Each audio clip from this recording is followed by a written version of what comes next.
Driver সাহেব আঙ্গুর এখান থেকে আবার 5টার সময় নিয়ে যাবেন। জি স্যার। বুঝতে পারছেন? জি স্যার। জি স্যার, এখানে আসবো স্যার। রাইট টাইম আইন। জি স্যার। আচ্ছা।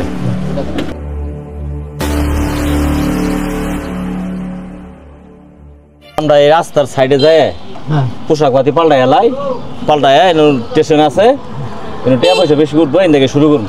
ঠিক আছে ঠিক আছে? হ্যাঁ ঠিক আছে স্যার, ওই পাশে গেলে একটু ভালো হবো, বেশি ভালো হবে। হ্যাঁ চলো চলো চলো। বড় ভাই কি ব্যাপার, ওনারা গাড়ির থেকে নারী লুট নিয়ে নামতাছে? আমিও তো বুঝতেছি না কাহিনীটা কিছু ঘটনা পেঁচ খাইছে নাকি। এই চল তো সামনে যাই। চলেন ভাই একটু দেখি কি ঘটনাটা। শুরু করে একটা গান গানটা ধরে আমরা বিক্রি শুরু করি। বিসমিল্লাহ বলিয়া মুখের জবান খুলিলাম, আসেন যত মা বোনেরা সবারে জানাই, এই অন্দরে 2টা পয়সা দিয়ে যাবেন ভাই বন্ধু হে। আমি অন্ধ কপাল বন্ধ শুনেন দিয়া মন, দয়া কইরা 2টা টাকা কইরা।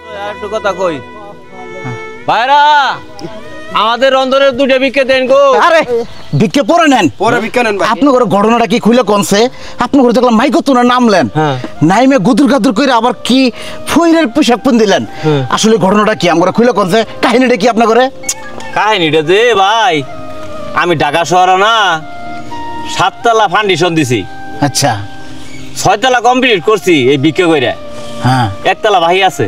দেখছেন ভাই কথা রে, এটা কি কইতাছেন আপনি? এই ভিক্ষে করে 6 তলা করছেন? বিক্রি করে 6 তলা করছি, 1 তলা ভাই আছে। এই তলাটা করার নিয়ত, এই তলাটা করে আর বিক্রি টিকে করবো না। সর্বনাশ। আপনি কি করবেন শুনেন কোন?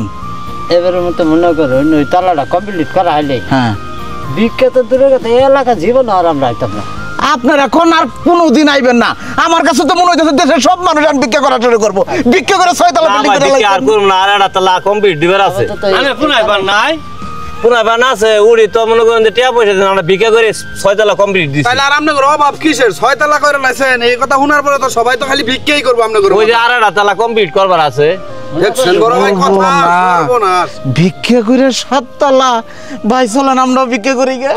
চলেন চলেন আমরা ভিক্ষা করি।